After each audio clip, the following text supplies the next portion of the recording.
तो this is basically variation in ji.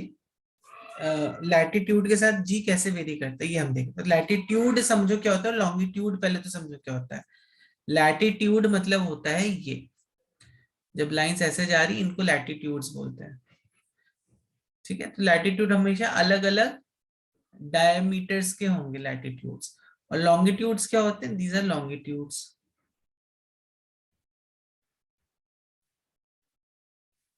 Correct, तो longitudes हमेशा सेम लेंथ के होते हैं। क्यों लॉन्गिट्यूड सेम लेंथ के होते हैं, क्योंकि देखो लॉन्गिट्यूड जो है ना तुम्हारा, तो मान लो कोई स्फीयर है, तो स्फीयर से लॉन्गिट्यूड हमेशा ऐसे पास होगा। ठीक है, ऑलवेज पास थ्रू, मतलब will always divide earth into two parts, दो पार्ट्स में डिवाइड कर देगा, उसको लॉन्गिट्यूड बोलते हैं। लैटिट्यूड मतलब समथिंग लाइक दिस। तो अब देखो, अगर मैं बोलता हूँ 10 डिग्री लैटिट्यूड, 10 डिग्री लैटिट्यूड का मतलब क्या हो गया, ये 0 डिग्री है। ठीक है, ये 0 डिग्री है। तो 10 यहां से जब तुम लेट से यहां पर गए, कितना degrees, 10 degrees, this will be a 10 degree latitude. ठीक है, इस तरह तुम 20 जा सकते हो, 30 जा सकते हो, एंड पोल्स जो रहेगा, poles will be where, poles क्या होंगे बच्चों, पोल्स जो होंगे वो हमारे, वो पॉइंट्स, पोल पे बेसिकली जो जो एंगल थीटा ये तुम्हारा 90 हो जाएगा। ठीक है, चलो अब देखते हैं आगे।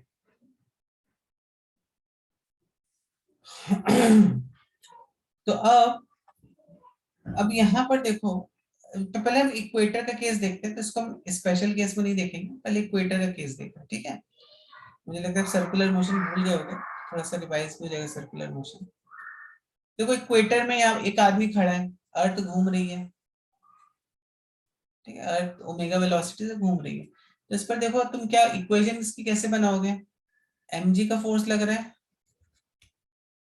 नॉर्मल रिएक्शन लग रहा है। करेक्ट, और अर्थ घूम रही है ना, इसको ध्यान से समझना बच्चों। अर्थ घूम रही है तो तुम्हें मालूम है कोई भी चीज अगर सर्कुलर मोशन में घूमती है, तो उसमें मान लो एक फोर्स F1 इधर लग रहा है, F2 इधर लग रहा है, F1 F2, तो summation of all forces is mv² by r।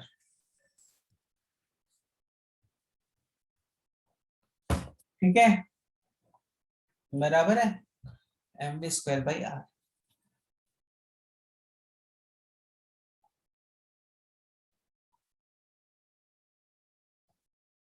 ठीक, तो यहाँ पे mg minus n summation of all the forces is equal to mv²। तो अब यहाँ पे देखो कौन कौन से फोर्सेस लग रहे हैं, mg और n, तो तुम क्या बोलोगे,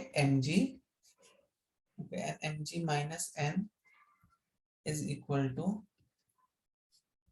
mv²/r, बराबर है, यस बच्चों बराबर है कि नहीं।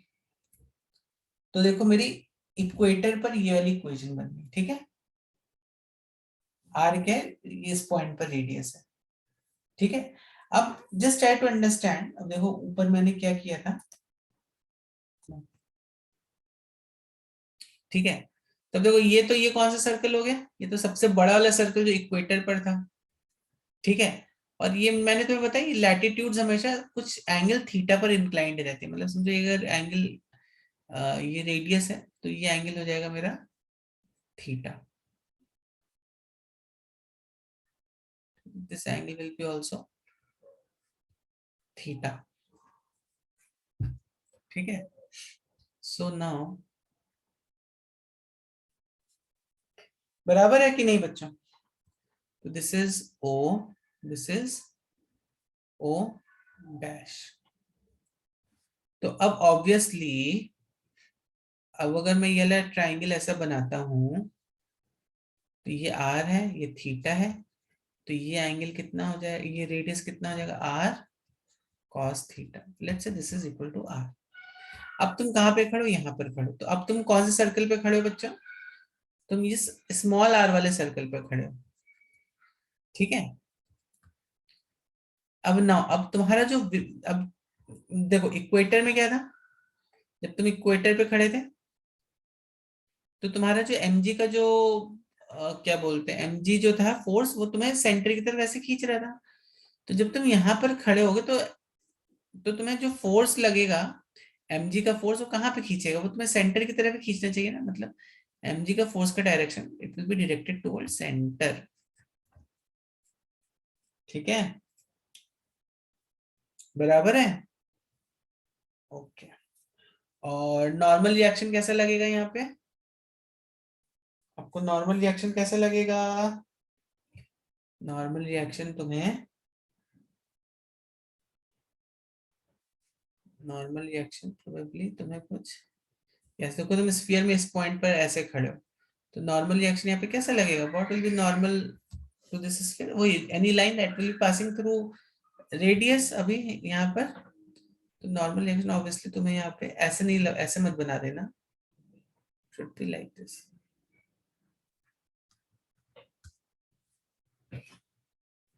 ठीक है, ठीक है कि नहीं? नो, कोई कुछ बोल नहीं रहा है बच्चा। Yes sir. Hmm, okay. या तुम लोग थोड़ा सोचो नॉर्मल रिएक्शन कैसा लगेगा, ऐसा लगना चाहिए या अच्छा मुझे बताओ ऐसा लगना चाहिए, कैसा लगना चाहिए नॉर्मल रिएक्शन, चलो बताओ जल्दी से।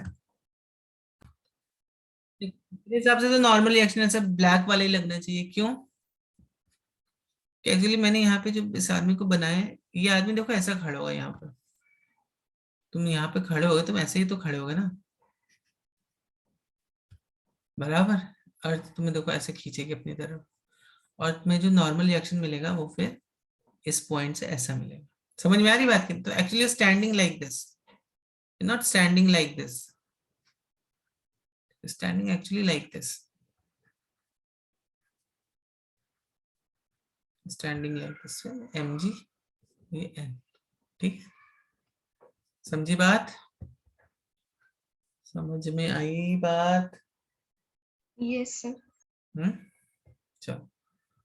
तो ओके, तो अब यहां पर देखो, क्योंकि अर्थ घूम रही है, तो जो सेंट्रीफ्यूगल फोर्स तुम्हें मिलेगा या सेंट्रीपिटल फोर्स जो होगा, या तुम ऐसा बोल सकते हो कि अर्थ के घूमने की वजह से जो नेट सेंट्रीपिटल फोर्स डेवलप होना चाहिए टुवर्ड्स रेडियस, वो कितना होगा, sum of all forces acting along radius, it should be equal to m omega square r, बराबर। इसका मास मान लो अगर m है तो, ठीक, बराबर। तो इतनी इतनी बात समझ में आई कि नहीं आई? इतनी बात समझ में आई कि नहीं आई?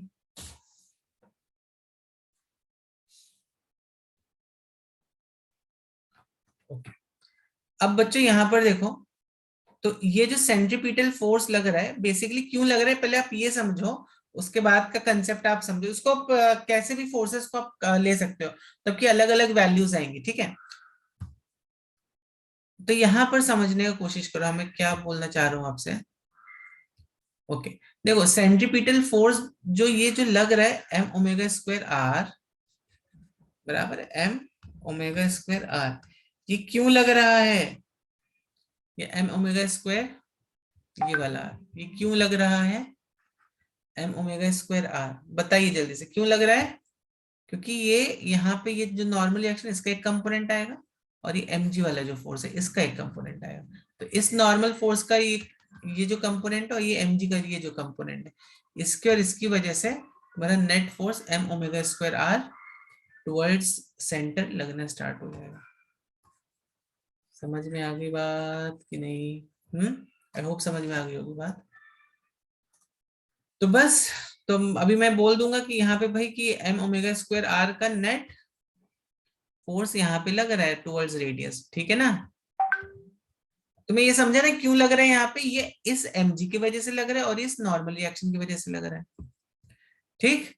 चलो, तो अब देखो यहाँ पर इस m ओमेगा स्क्वायर r को, सॉरी स्मॉल r होगा यहाँ पे,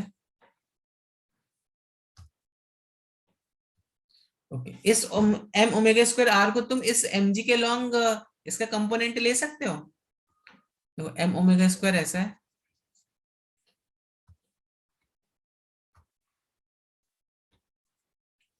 ठीक है, तो इसका कंपोनेंट हमें लेना है किसके अलावा, ठीक है। तो ये हमें बेसिकली देखो, ये अपना हो गया एम ओमेगा स्क्वायर आर, ठीक है, ये अपना थीटा है। और अगर तुम देखोगे ये अपना हो गया, तो बेसिकली इस ट्राइंगल में ये 90 हो गया अपना ना, ये 90 हो गया, थीटा हो गया। ये क्या है, एम ओमेगा स्क्वायर आर वाला फोर्स, ठीक। तो तुम्हें नहीं लगता ये वाला जो कंपोनेंट होगा इसका, this will be M omega square R cos theta. यहाँ पे स्मॉल आर है, मैं बार बार कैपिटल आर लिख दे रहा हूँ।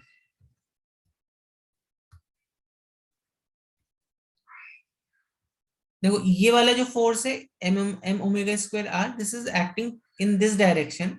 इसका जब तुम कंपोनेंट लोगे एम जी के अलोंग, तो it will be M omega square R cos theta.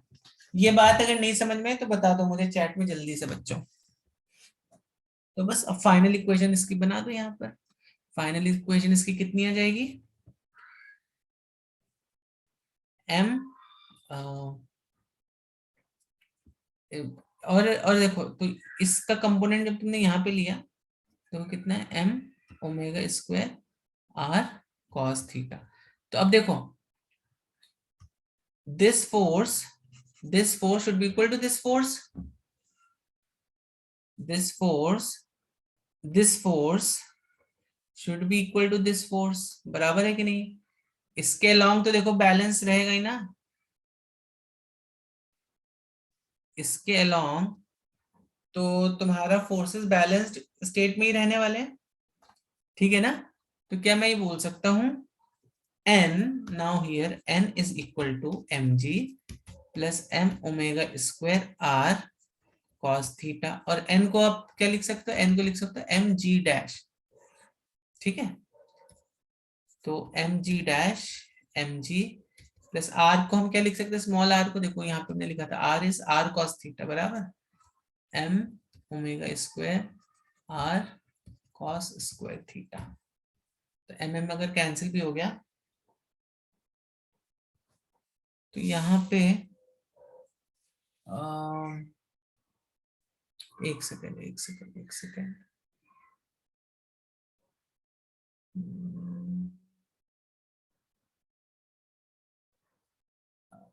Yes actually should be M G minus M. तो यहाँ पे मैंने इक्वेशन गलत बना दी, यहाँ पे it should be M G minus M, actually ये होना चाहिए तुम्हारा, एक मिनट। देखो बच्चों यहाँ पर देखो हमें सेंट्री, ये कौन सा फोर्स है, ये सेंट्रीपिटल फोर्स है ना। तो किस M G minus N should be equal to this ना, बराबर है। इसलिए यहाँ पर जो इक्वेशन बनेगी तुम्हारी, it will be like this M जी,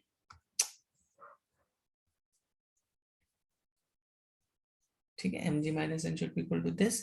और यहाँ पे भी तुम्हारी तो जो एन आ गया, यहाँ पे एन को एम जी डैश लिख सकते हैं, तो एम जी डैश यहाँ पर ये आ गया एम जी माइनस दिस, तो जी डैश आएगा, this will be G minus M, sorry omega square R cos square theta. Please refer to this equation before understanding this. Equator पे क्या हो रहा है, इक्वेटर पे देखो एम जी माइनस एन लिया ना मैंने यहाँ पे, तो यहाँ पे भी हम M G minus N should be equal to this. ये एक्चुअली नेट फोर्स, ध्यान रखो जो रेड से बनाया मैंने, ये एक्चुअली नेट फोर्स है बच्चों, ध्यान रखो, ठीक है। M G minus N should be equal to M omega square R cos theta, M G minus N should be equal to M omega square R cos theta, ठीक है। समझ में आ रही है बात कि नहीं आ रही है। तो Yes, एन sir. तुम यहाँ पे पुट कर सकते हो M G dash, and then finally तुम्हारी कुछ इस तरह की इक्वेशन आ जाएगी। जल्दी से please go through this expression once, and अगर कुछ डाउट है तो प्लीज आस्क मी, उसको लिख लो जल्दी से। पोटेंशियल एनर्जी क्या होती है बच्चा,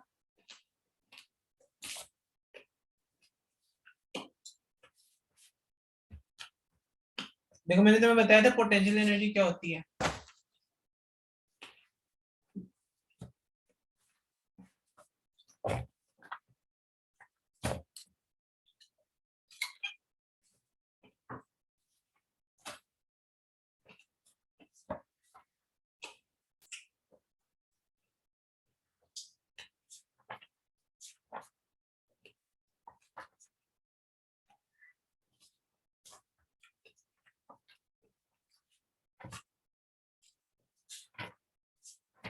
यस, जब बताओ जल्दी से।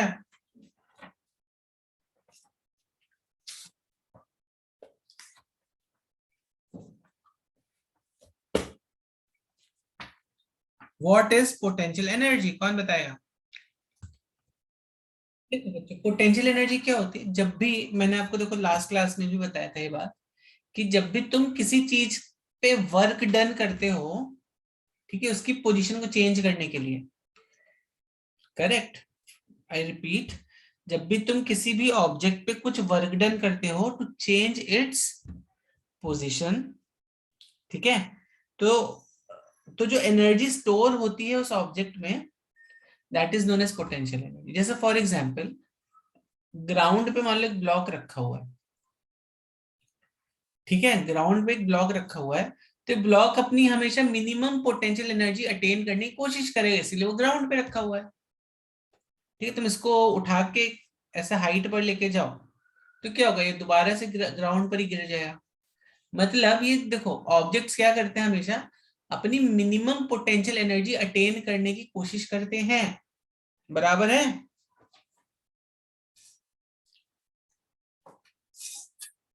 बराबर है कि नहीं बराबर है? हम्म,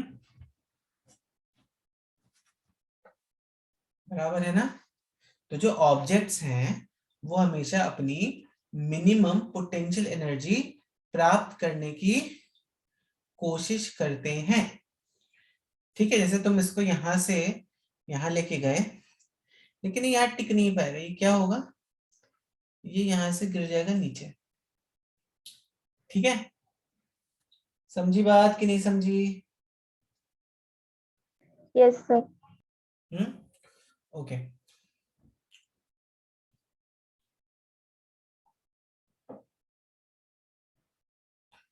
ओके, अब बताओ मुझे, चार्जेस के केस में अगर मान लो मैंने एक पॉजिटिव चार्ज लिया और मैंने एक दूसरा पॉजिटिव चार्ज लिया, इसको मैं दूर दूर लेके गया, तो कहाँ पे इसकी पोटेंशियल एनर्जी ज्यादा होगी, पोजीशन 1 में या पोजीशन 2 में?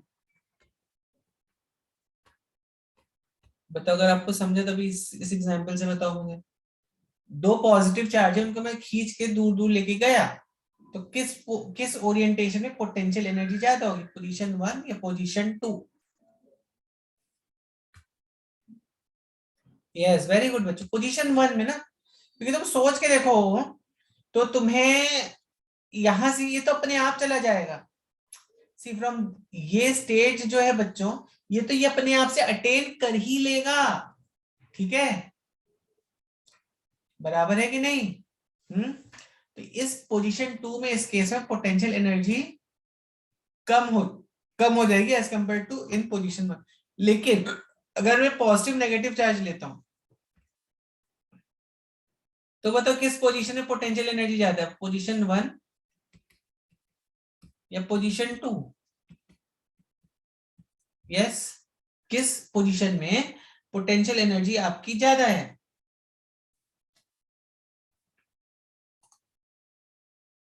पोजीशन 2 में, बराबर है।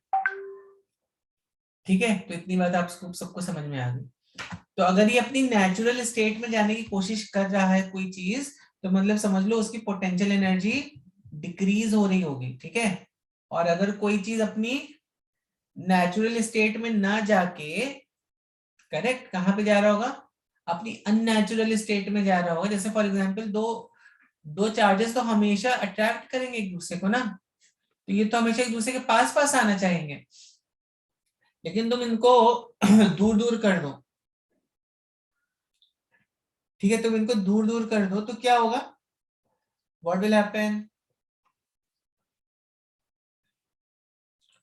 तो ये क्या करेंगे, दूर दूर कर, जैसे तुम इनको दूर दूर कर दोगे वैसे ही तुम्हें इसमें कुछ वर्क डन डन करना पड़ेगा, मतलब इस पोजीशन से इस पोजीशन तक जाने में एक्सटर्नल एजेंट को वर्क डन करना पड़ेगा, ये वर्क डन पॉजिटिव होगा एक्सटर्नल एजेंट का, ठीक है। और देखो यहाँ पर पोजीशन 2 से यहाँ पे, इस यहाँ से तुम्हें यहाँ पे एक्सटर्नल एजेंट को एक पॉजिटिव वर्क डन करना पड़ेगा, बराबर है, external agent has to do some work, okay. तो इसी तरह हम ग्रेविटेशनल पोटेंशियल एनर्जी को भी डिफाइन करते हैं। तो अभी अगर तुम्हें इलेक्ट्रोस्टैटिक्स का ये कंसेप्ट समझ में आ गया ना, तो ग्रेविटेशनल पोटेंशियल एनर्जी का भी कंसेप्ट समझ में आ जाएगा। ठीक है, तो बहुत ही दोनों सिमिलर है। तो अगर तुम्हें ग्रेविटेशनल पोटेंशियल एनर्जी का कंसेप्ट समझ में आ गया, तो तुम्हें इलेक्ट्रोस्टैटिक्स का भी पोटेंशियल एनर्जी का कंसेप्ट समझ में आ जाना चाहिए बच्चों।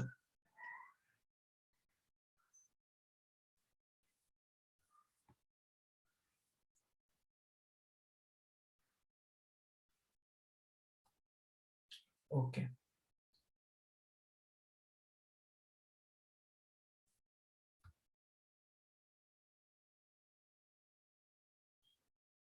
ओके, तो दैट मींस पोटेंशियल एनर्जी को हम कैसे डिफाइन कर सकते हैं?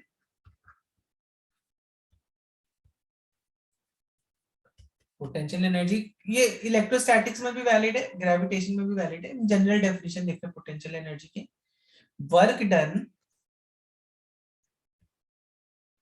किसका किस, work done by what, work done, किसका वर्क डन हो रहा है यहाँ पे, किसका वर्क डन लेंगे, वर्क डन किसका, यस किसका work done, work done bye, let's say जिस ऑब्जेक्ट की हम पोटेंशियल एनर्जी निकाल रहे हैं उसकी, correct, work done by object, not external agent, work done by object. This could be charge, this could be mass, ठीक है, कुछ भी हो सकता है। तो वर्क डन बाय ऑब्जेक्ट, ठीक है, ध्यान रखना। तो work done bye an object in bringing, so work done by an object in bringing क्या, work done bye an object in bringing किसका, क्या चीज, work done bye an object in bringing, क्या चीज, bringing, bringing another object, let's say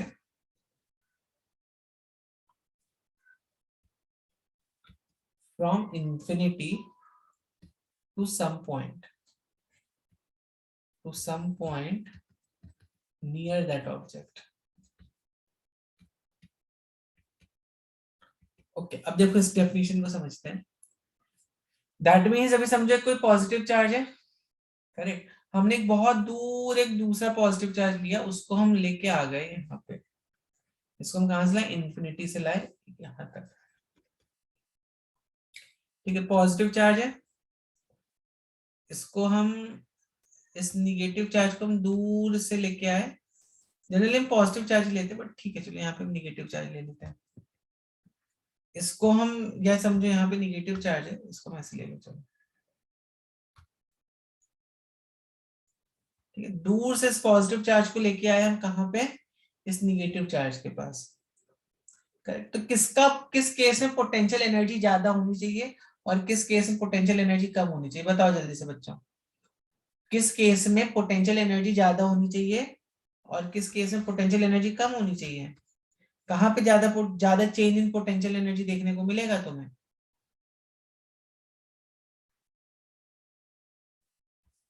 जल्दी से बताओ, कहाँ पे ज्यादा चेंज इन पोटेंशियल एनर्जी देखने को मिलेगा,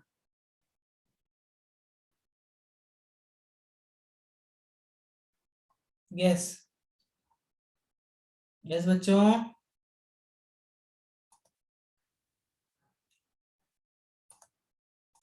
देखो, कौन अपनी नेचुरल स्टेट में जा रहा है, कौन सा चार्ज अपनी नेचुरल स्टेट में जा रहा है, कौन सा चार्ज अपनी नेचुरल स्टेट में जा रहा है, ऑब्वियसली पॉजिटिव वाला ना, पॉजिटिव तो चाहेगा ही निगेटिव के पास जाने के लिए, करेक्ट, बराबर है कि नहीं बराबर है।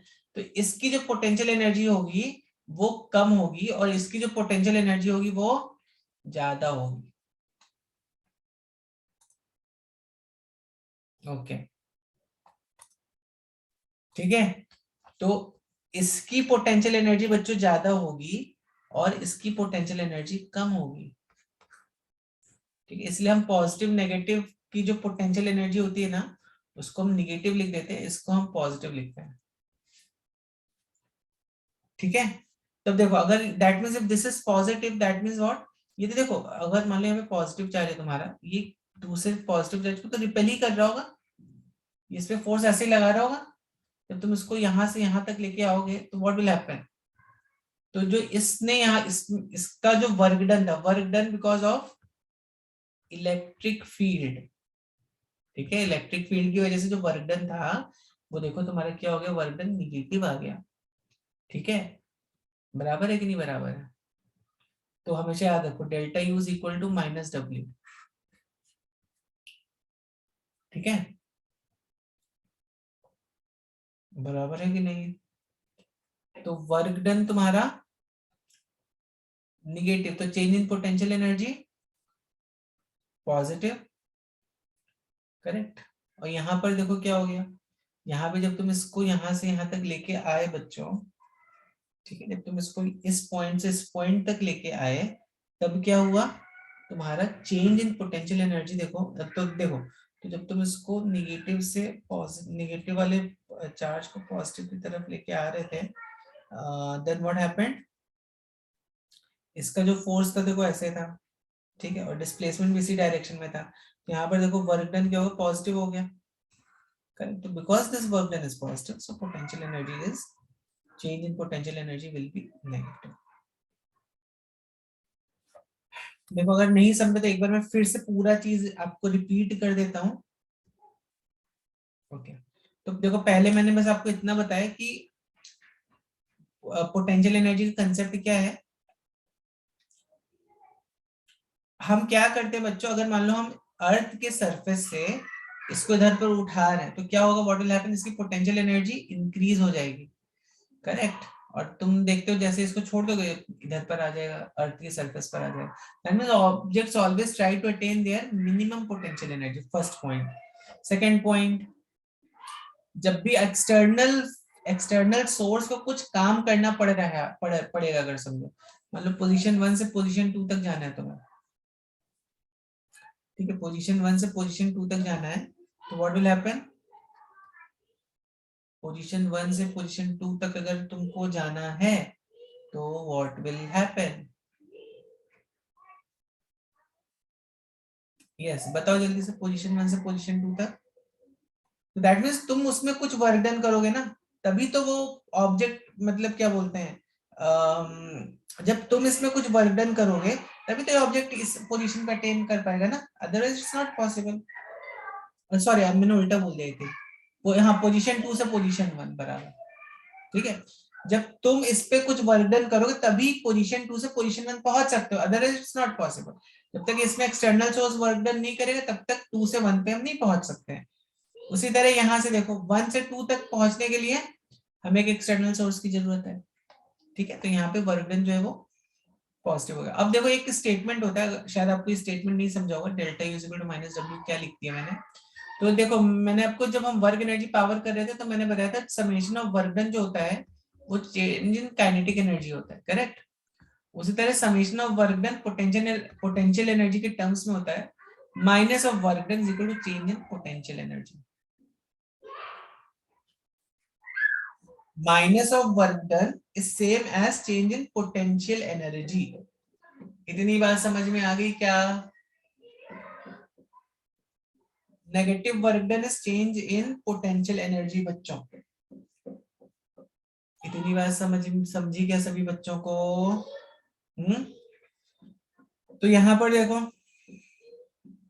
जब तुम इस पॉजिटिव को इस पॉजिटिव के पास लेके आ रहे हो तो work done by this electrical forces, इसमें देखो ये पॉजिटिव चार्ज इसको ऐसे रिपेल कर रहा होगा, फोर्स ऐसे लगा रहा होगा, ठीक है। तो जब तुम इसको इसके पास लेके आओगे what will happen, work done तुम्हारा नेगेटिव हो गया, मतलब चेंज इन पोटेंशियल एनर्जी तुम्हारा पॉजिटिव आ जाएगा। अब देखो इस वाले केस में क्या हो रहा है, इस वाले केस में तुम्हारा जब तुम पॉजिटिव चार्ज को निगेटिव चार्ज के पास लेके आ रहे हो तो व्हाट इज हैपनिंग, तुम्हारा वर्क डन, मतलब ये जो इलेक्ट्रिकल फोर्स लग रहा होगा इसमें, I am talking about electrical force, I am not talking about external force, इसमें जो इलेक्ट्रिकल फोर्स लग रहा होगा कैसा लग रहा होगा, पॉजिटिव है, मतलब work done because of this electrical force is positive. तो यहाँ पर चेंज इन पोटेंशियल एनर्जी क्या आ जाएगी, निगेटिव आ जाएगी, क्योंकि देखो एक चीज अगर पॉजिटिव है तो दूसरी चीज निगेटिव हो जाएगी, अगर ये पॉजिटिव है दैट मींस अगर ये पॉजिटिव है ये निगेटिव, और अगर वर्क डन पॉजिटिव है तो ये पोटेंशियल एनर्जी नेगेटिव, ऑब्वियस सी बात है ना। कि अभी समझो डेल्टा अगर ये पॉजिटिव आ गया तो अब हमें नेगेटिव साइन तो कहीं लगाना है, हम नेगेटिव साइन यहाँ लगा देंगे। ठीक है, इसीलिए तुम देखो हमेशा पॉजिटिव पॉजिटिव की पोटेंशियल एनर्जी क्या होती है, हमेशा पॉजिटिव होती है, और पॉजिटिव नेगेटिव की पोटेंशियल एनर्जी हमेशा नेगेटिव होती है। समझ में आ रही है बात? तो एक्चुअली पोटेंशियल एनर्जी क्या है, जब तुम किसी भी ऑब्जेक्ट को इन्फिनिटी से ला रहे हो एक पॉइंट तक, ठीक है, किसी भी ऑब्जेक्ट को इन्फिनिटी से लेके आ रहे हो एक पॉइंट तक, ठीक है, तो यहाँ पे उसकी पोटेंशियल एनर्जी, यहाँ पर उसकी जो पोटेंशियल एनर्जी होगी, क्या बोलते हैं, तो यहाँ पर जो इसकी पोटेंशियल एनर्जी, मतलब जो जितना तुमने वर्क डन किया, that is basically it's potential energy. Negative of work done is potential energy. ठीक है, ओके। तो अब देखो, अब सपोज मेरे पास यहाँ पे एक मास m है, ठीक है, अब हम इस मास m के पास एक छोटा सा मास, समझो m भी मत ले लो, इसको कैपिटल M ले लो, छोटा सा मास m, इस मास m की तरफ हम लेके आ रहे हैं।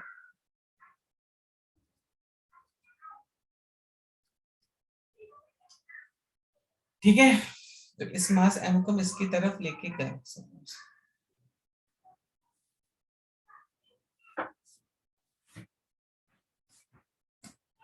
बराबर है,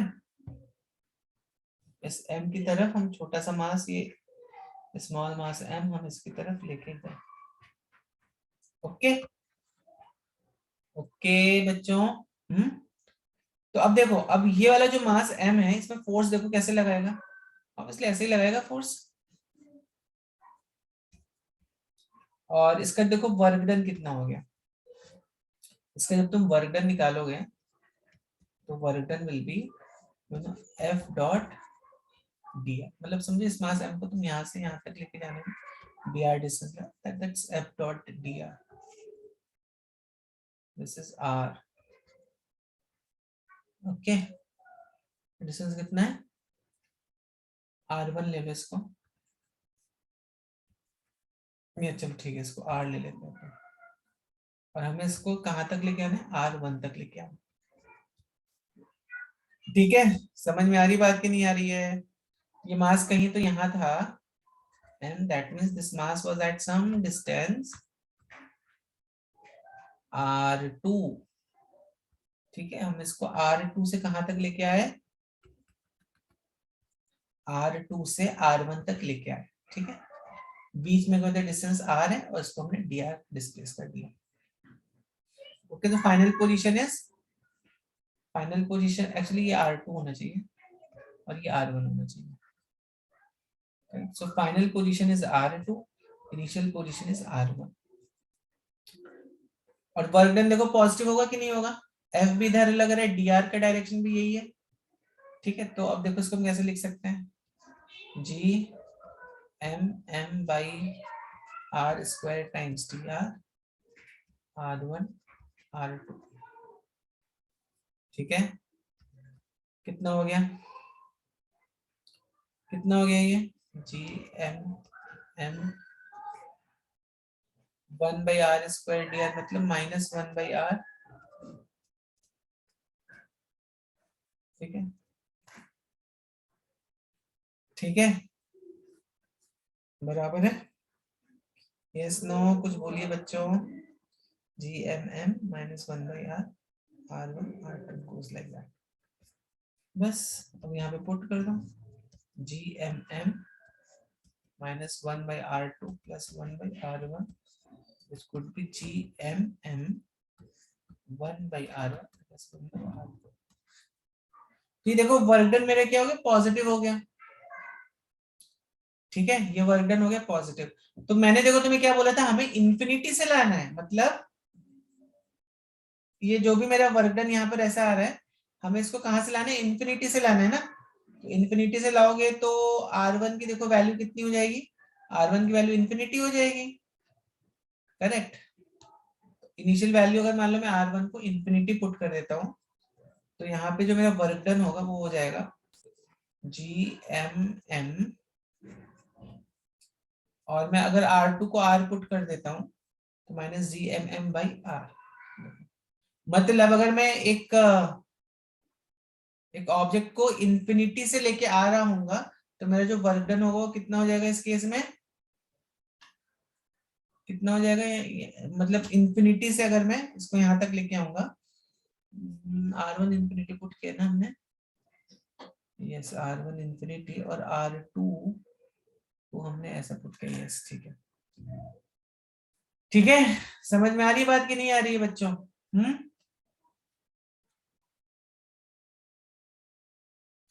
समझ में आ रही है बात कि नहीं आ रही है? तो अब ये जो तुम्हारा वर्क डन आया, ठीक है, this should be what, this should be change in potential energy. बराबर है? बराबर है कि नहीं? इस बच्चों बराबर है कि नहीं है?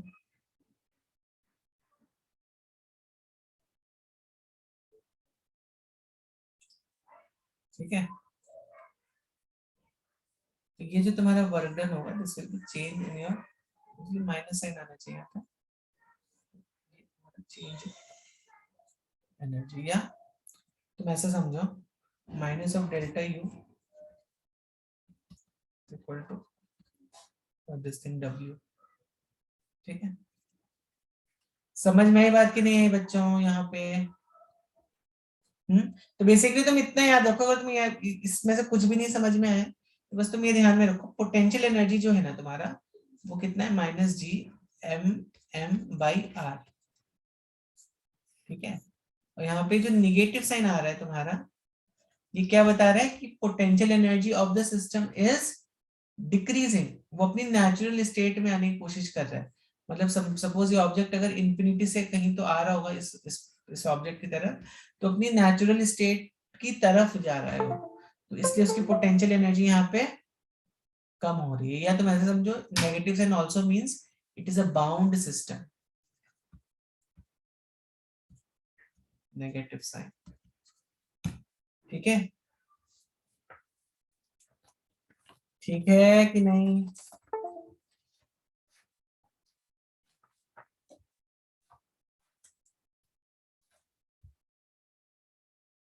ठीक है, जल्दी से इसको लिख लो, कुछ डाउट है तो पूछो। ठीक है, तो बस, तो अभी तक हमने देखा पोटेंशियल एनर्जी क्या होता है, -GMM/R। ठीक है, क्यों? क्योंकि ऑब्वियस सी बात है ना, जब तुम इस सिस्टम को पूरा ऐसे लेके यहां तक आओगे, ठीक है, समझ में आ रही बात कि नहीं आ रही? तो यहाँ पे जो वर्क डन होगा that will B actually positive. देखो, ये जो यहाँ पे फोर्स ऐसे लगाएगा, और वर्क डन ये जो करेगा इसको यहाँ से यहाँ तक खींचने में, ये जो वर्क डन होगा ये पॉजिटिव वर्क डन होगा। ठीक है, तो क्योंकि वर्क डन यहाँ पे पॉजिटिव है, तो यहाँ पे जो पोटेंशियल एनर्जी वो निगेटिव हो जाएगी। तो कितनी बात आप सबको समझ में आ गई होगी।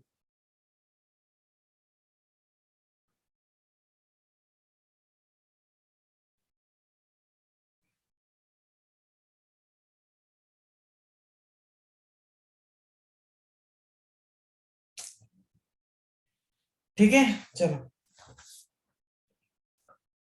और हाँ, तो दो चीजें ध्यान रखो, potential energy is always related to system of particles.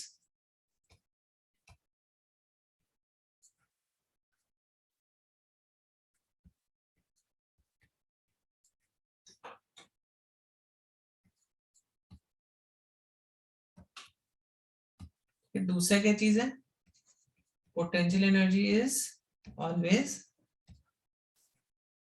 Negative, potential energy implies it is a bound system. मतलब अगर निगेटिव पोटेंशियल एनर्जी में, तो उससे आपको क्या समझना है, जो सिस्टम है वो एक दूसरे से बंधा हुआ होगा। ठीक है,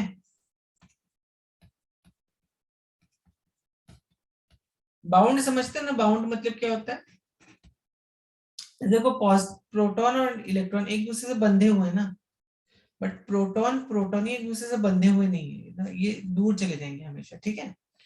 तो दिस मीन्स व्हाट, दिस इसकी जो पोटेंशियल एनर्जी होगी वो पॉजिटिव होगी, इसकी जो पोटेंशियल एनर्जी होगी वो निगेटिव होगी। ओके,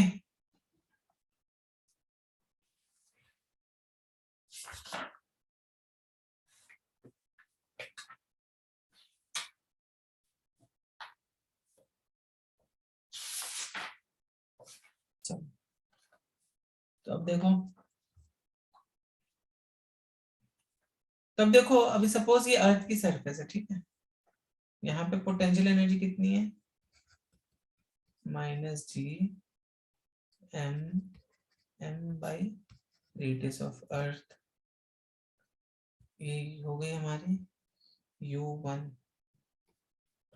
और at a height h potential energy कितनी हो गई, u2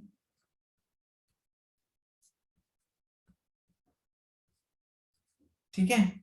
तो अब चेंज इन पोटेंशियल एनर्जी अगर तुम निकाल लोगे दैट मीन्स, देखो तो बेसिकली यहाँ पे डेल्टा यू निकालते हैं, डेल्टा यू कितना हो, देखो u2 - u1 कितना आ रहा है,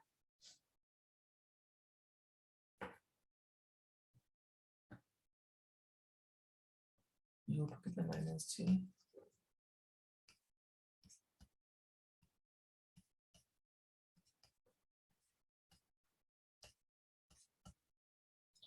दिस मास ऑफ अर्थ, ठीक है। तो इस पूरे एक्सप्रेशन को जब तुम सॉल्व करोगे यहाँ पे क्या कॉमन ले सकते हैं, G m एक कॉमन ले सकते हैं ना,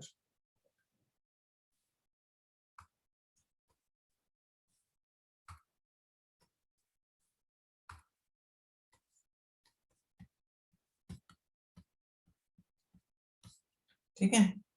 देखो यहाँ पे लेट्स डू सम अलजेब्रा,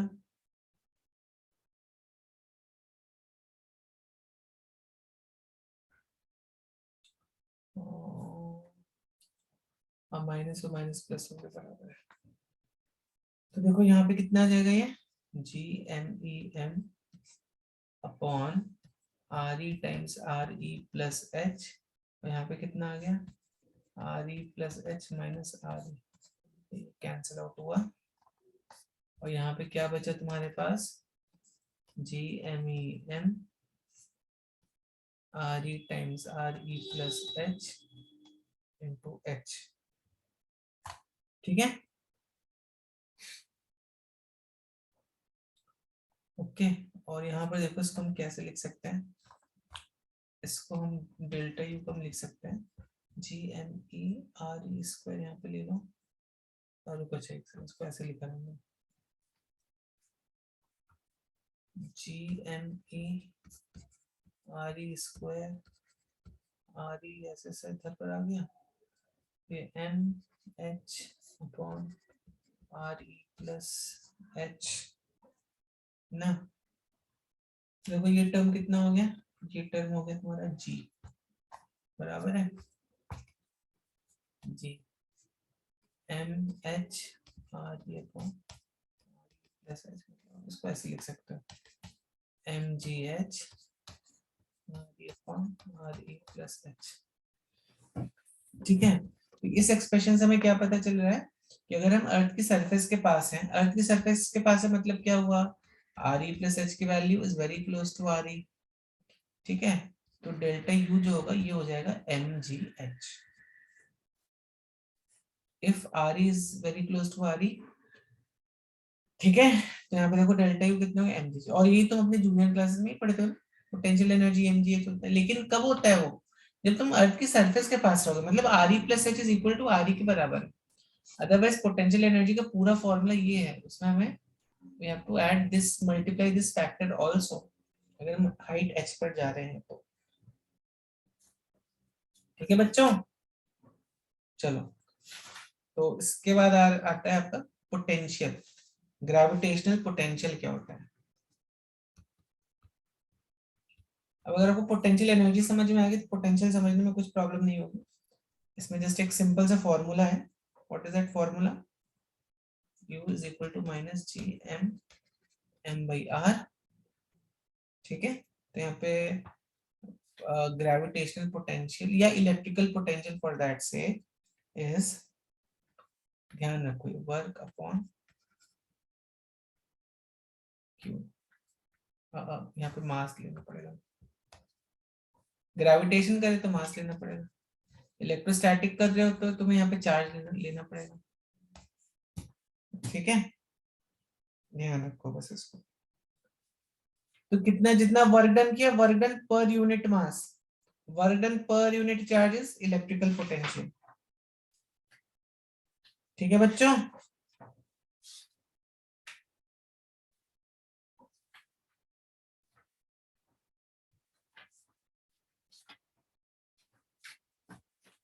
चलो,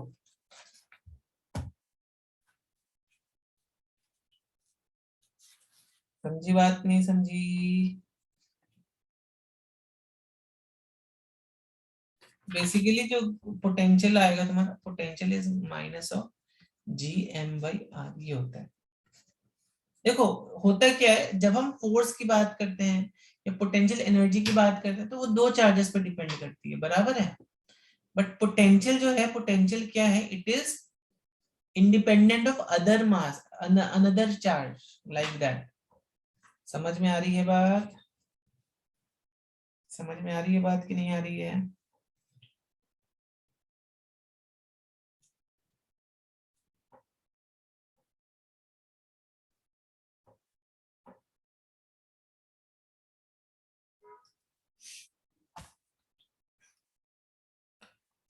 एस्केप वेलोसिटी देखते हैं क्या होता है. ये सब छोटे छोटे कंसेप्ट्स हैं.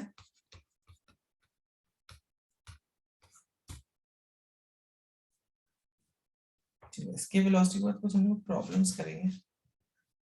या I am thinking to first complete the theory part, उसके बाद कुछ प्रॉब्लम्स लेने का सोच रहा था मैं.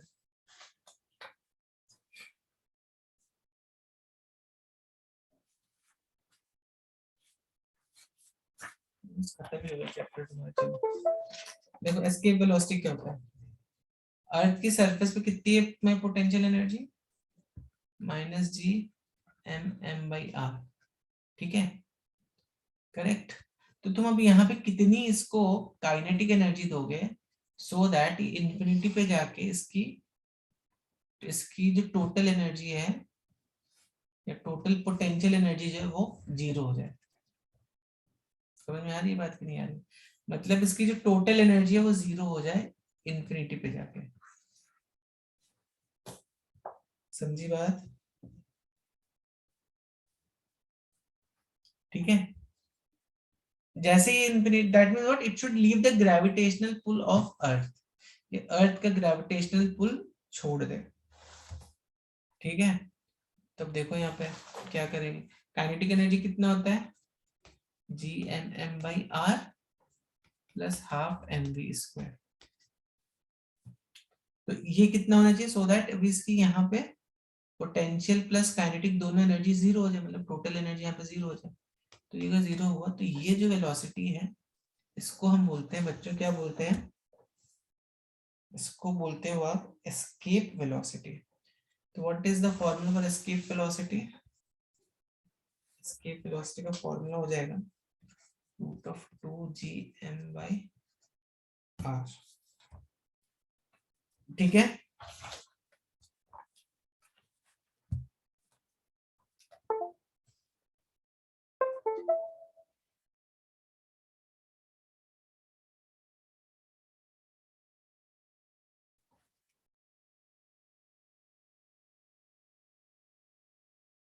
और इसकी अगर तुम ये सब वैल्यूज डालोगे तो इसकी जो न्यूमेरिकल वैल्यू आती है कितनी आती है? 11.2 किलोमीटर पर आवर.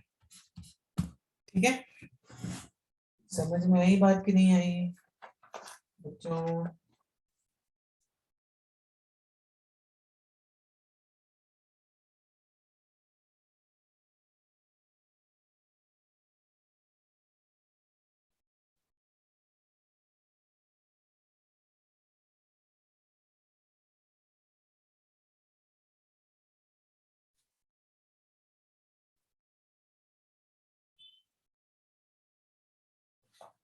इसको जल्दी से लिख लो।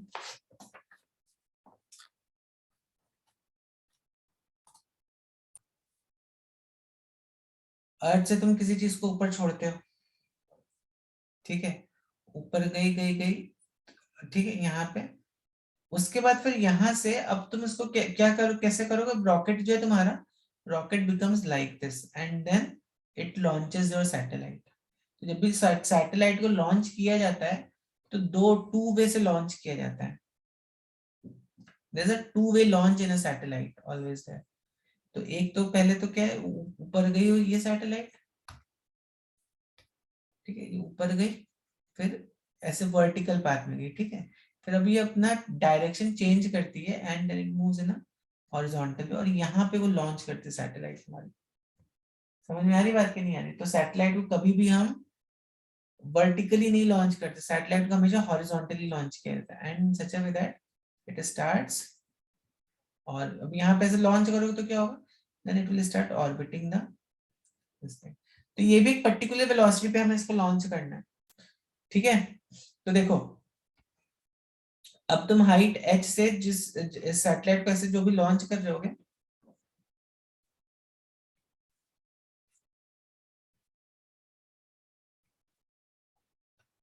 इस सैटेलाइट के साथ ऐसे, मतलब जो भी रहेगा it will just get launched like this. So this is what, इसको बोलते हैं क्रिटिकल वेलोसिटी, ठीक है। क्या बोलते हैं इसको, सॉरी इसको, हाँ क्रिटिकल वेलोसिटी बोलते हैं बेसिकली, या फिर ऑर्बिटल वेलोसिटी। तो क्रिटिकल वेलोसिटी और ऑर्बिटल वेलोसिटी पे देखो क्या है, कि ये जो तुम्हारा जो ट्रैजेक्टरी है ये तुम्हारे सर्कुलर है, ठीक है। अब सपोज तुमने इसको बहुत और तेजी से फेंका, तो फिर instead of going in a circular orbit it goes in a slightly elliptical orbit. और तेजी से फेंका तो ये जो एलिप्टिकल ऑर्बिट और ये बढ़ जाता है, ठीक है, करेक्ट। और फाइनली अगर तुमने इसको और बहुत तेज से फेंक दिया तो then it will leave the trajectory of this planet and it will go in outer space, ठीक है। तो ध्यान रखो, तो यहाँ पर क्या हो रहा है, ये जो क्रिटिकल वेलोसिटी है मेरी, ठीक है, क्रिटिकल वेलोसिटी, सॉरी यहाँ पे क्रिटिकल वेलोसिटी से तुमने यहाँ पे क्रिटिकल वेलोसिटी, ठीक है, ये जो वेलोसिटी है तुम्हारी, ठीक है, velocity at this height, this is greater than critical velocity, ठीक है, but this is less than escape velocity.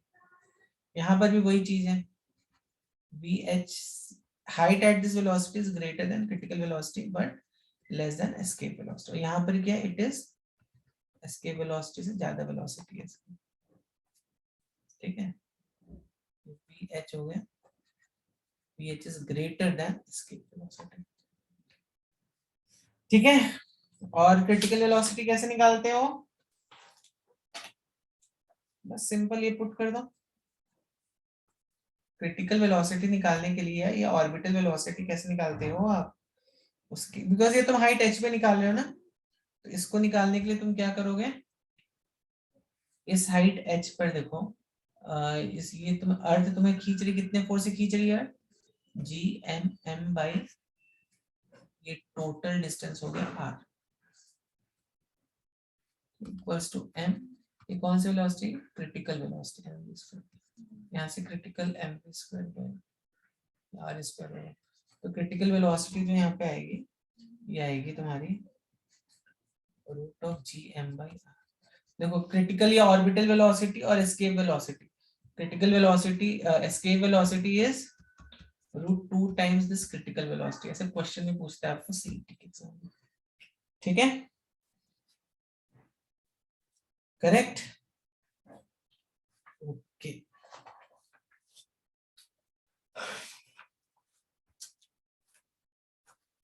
चलो तो अब देखो बच्चों, यहाँ पे आई थिंक आज ही चैप्टर खत्म हो जाएगा, तो you can start solving the questions of this.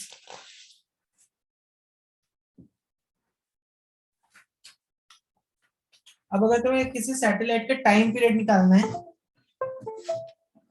ठीक है, तो अभी किसी सैटेलाइट का तुम्हें टाइम पीरियड निकालना है, तो टाइम पीरियड कैसे निकालोगे? सिंपल, टाइम पीरियड निकालने के लिए critical velocity is equal to,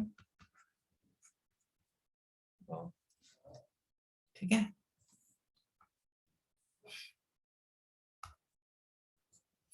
बराबर। और देखो क्रिटिकल वेलोसिटी क्या होती है तुम्हारी, क्रिटिकल वेलोसिटी में हमने देखा ऊपर root of G M by R, कितना हो गया, root of G M by R equal to 2 pi R by T, ठीक है। तो फाइनली जब तुम इसको सॉल्व करोगे तो कितना आ जाएगा, यस दोनों साइड स्क्वायर ले लो, G M by R equals to 4 pi R square by T square, ठीक है। और ये कितना आ गया, G M 1/4 pi 4 pi G M into T square is equal to R cube. तो बेसिकली यहाँ पे R cube is directly proportional to T square, which also happens to be Kepler's third law. This is Kepler's third law. इसको आप law of periods भी बोलते हैं, ठीक है। यहां से देखो आता है केपलर का थर्ड लॉ। केपलर के 3 लॉ क्या क्या थे, देखो आपको चैप्टर के स्टार्टिंग में केपलर के 3 लॉ हैं, बहुत ही सिंपल से हैं। तो लॉ, पहला लॉ क्या है कि ऑल प्लैनेट्स रिवॉल्व इन एलिप्टिकल ऑर्बिट,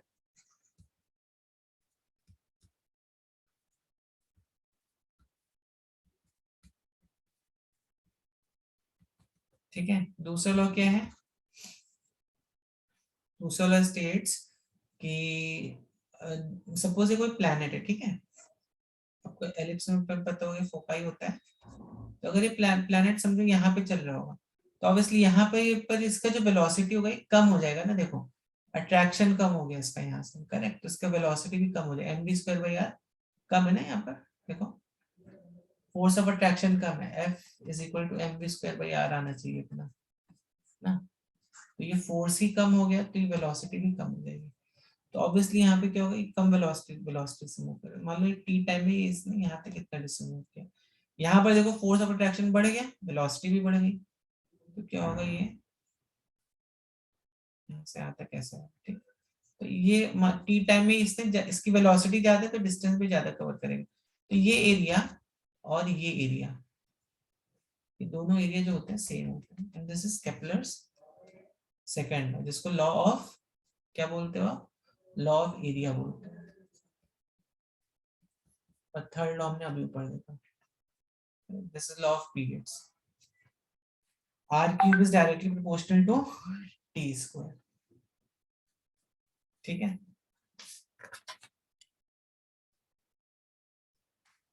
ओके, समझ में आई बात कि नहीं आई? दिस चैप्टर आल्सो डन, क्या था चैप्टर में ऑलमोस्ट हो ही गया है दिस चैप्टर में,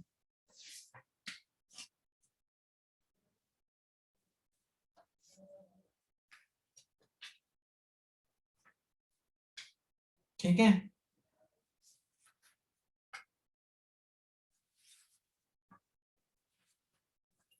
तो law of area, law of period, तो देखो थर्ड लॉ को हम डिफाइन कैसे करते हैं, the square of time period of revolution of a planet around the sun is proportional to the cube of semi major axis of ellipse traced by the planet, मतलब ellipse का semi major axis ये होता है, this is basically semi major axis,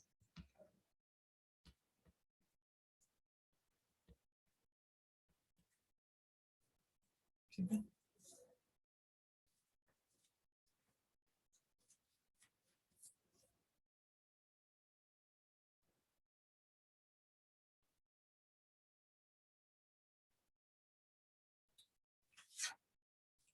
चलो बच्चों, तो अपने हमने केपलर के तीनों लॉज भी देख लिए, बाइंडिंग एनर्जी हो गया अपना, ओके। उसके बाद क्या है, पास अभी आपको वेटलेसनेस इन सैटेलाइट बच रहा है। हाँ, बाइंडिंग एनर्जी देखो क्या होता है।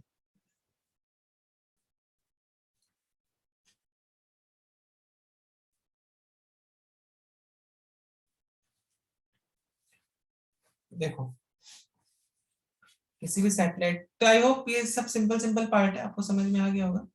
कुछ डाउट है तो बताओ बच्चों, कुछ डाउट है तो प्लीज लेट मी नो।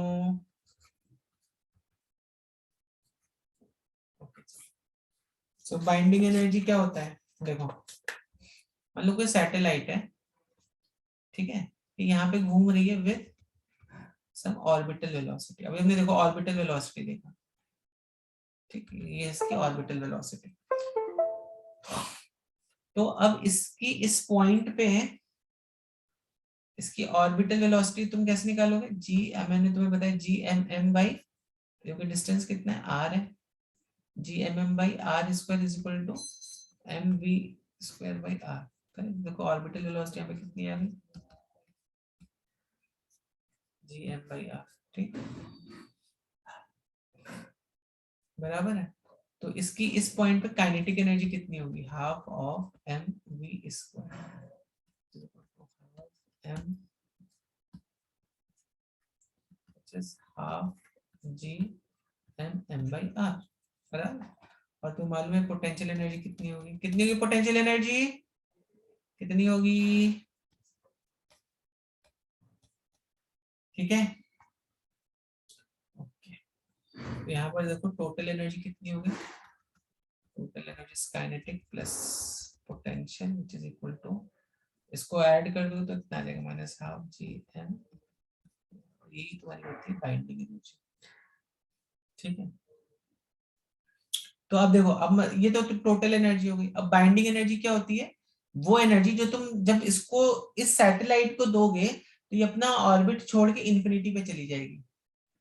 समझ में आ रही बात कि नहीं आ रही है, अगर तुम इसको इतनी मतलब इतनी एनर्जी दे दोगे plus half G M M by R, तो ये सैटेलाइट अपना ऑर्बिट छोड़ के इन्फिनिटी पे चली जाएगी, और इसको ही हम बोलते हैं बाइंडिंग एनर्जी। समझ में आई बात बच्चों, last part of the chapter, weightlessness in a satellite।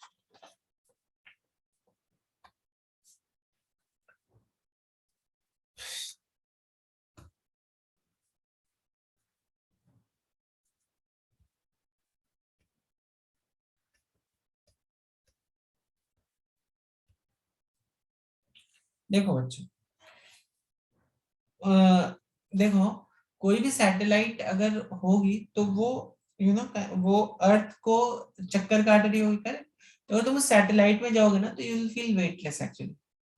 Reason भी सैटेलाइट जो होती है वो अर्थ में फ्री फॉल की कंडीशन में, करेक्ट। तो एक्चुअली सैटेलाइट क्या है, हाउ द सैटेलाइट वर्क्स है, सैटेलाइट जो अर्थ पे चक्कर काट रही है फ्री फॉलिंग में कंडीशन में रहती है सैटेलाइट,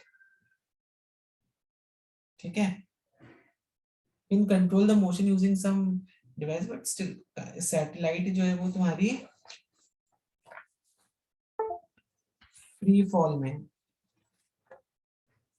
ठीक है, बराबर है। तो अब देखो, अब तुम्हें मालूम है,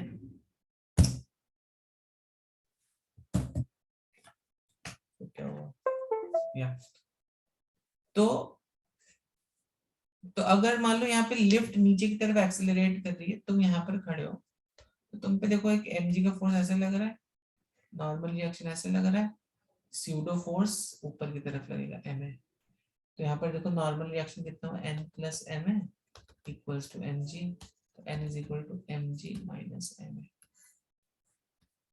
अगर यही एक्सेलरेशन ऊपर की तरफ लगता तो इसका क्या हो जाता है, mg, नॉर्मल रिएक्शन, ये ma, ठीक है। तो ये कितना हो, n plus ma equals to n, sorry यहाँ पे ma नीचे की तरफ, स्यूडो फोर्स है ना ये, तो स्यूडो फोर्स नीचे की तरफ लगेगा, so n plus n is equal to ma mg plus m, ठीक है। अब बच्चों यहाँ पर तुम ध्यान से सोच के देखो, ऐसा अगर a की वैल्यू g के बराबर हो जाए इस वाले कंडीशन में, अगर a की वैल्यू g के बराबर हो जाए तो क्या होगा, व्हाट विल हैपन, a की वैल्यू, तो that means normal reaction will be zero. तुम खड़े रहोगे लेकिन तुम्हें तुम्हें कोई फोर्स ही फील नहीं होगा ग्राउंड से। देखो अभी तुम खड़े हो तो तुम ग्राउंड को प्रेस कर रहे हो तो ग्राउंड तुम्हें ऊपर की तरफ प्रेस कर रहा है, करेक्ट। बट इस वाले केस में क्या होगा, जब a इज इक्वल टू जी, तुम ग्राउंड पे तो खड़े रहोगे लेकिन तुम्हें ऐसा कुछ फीलिंग ही नहीं आएगा कि तुम ग्राउंड पे खड़े हो, you can fly in the air and all that. ठीक है, तो उसका रीजन क्या है कि जो सैटेलाइट होती है उस पॉइंट, वो सैटेलाइट का जो एक्सीलरेशन है, सैटेलाइट का जो एक्सीलरेशन, जो ए जो एक्सीलरेशन है ना, ये आपको जो ए दिख रहा है यहाँ पर, एक्चुअली में satellite is in a free fall condition. ठीक है, मेरी बात की नहीं आ रही,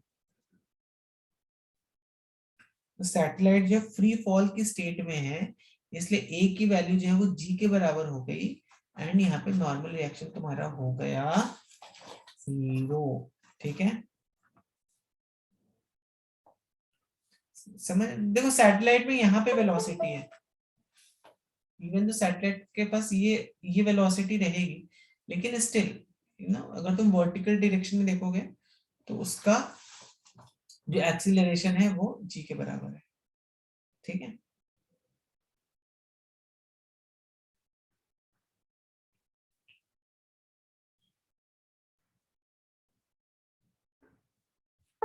ओके, तो इसमें भी और तो कुछ नहीं बचा, चलिए केपलर्स लॉ का एक क्वेश्चन कर लेते हैं अपन, so we have some time, या I just open your book और उसमें जल्दी जल्दी देख लेंगे क्वेश्चंस कैसे सॉल्व हुए हैं।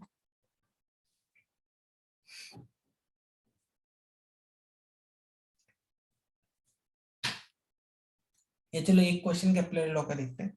देखो एक क्वेश्चन में बोल रहा है व्हाट विल बी, बस ये लास्ट क्वेश्चन है, ये बोल रहा है देखो इस क्वेश्चन में कि what will be the average duration of year if the distance between sun and earth, the distance between sun and earth become 3 times.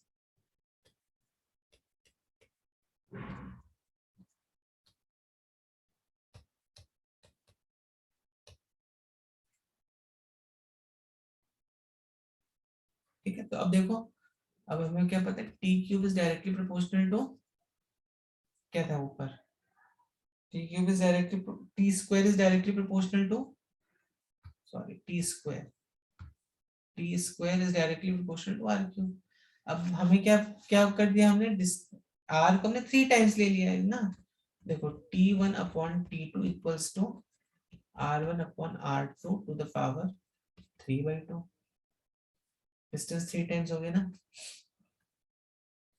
t1 upon t2 r1 is,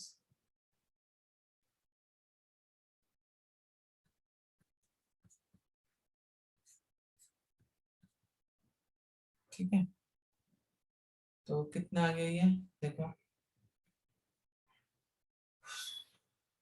ये आ गया t1/t2 इज ऑलमोस्ट, तो इसके question आप ऐसे solve करते हो, इसको finally solve करोगे तो ये तुम्हारा रूट ऑफ 27 आएगा, therefore t1 is root of 27 times t2।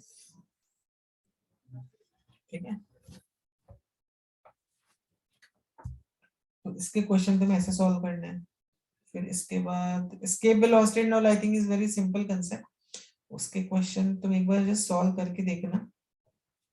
ठीक है, अभी तो अपना टाइम इज ऑलमोस्ट डन। ठीक है बच्चों, तो please go through this chapter, इसमें ज्यादा प्रॉब्लम नहीं है, 12 प्रॉब्लम्स ही हैं, उनको जस्ट एक बार करके देख लेना।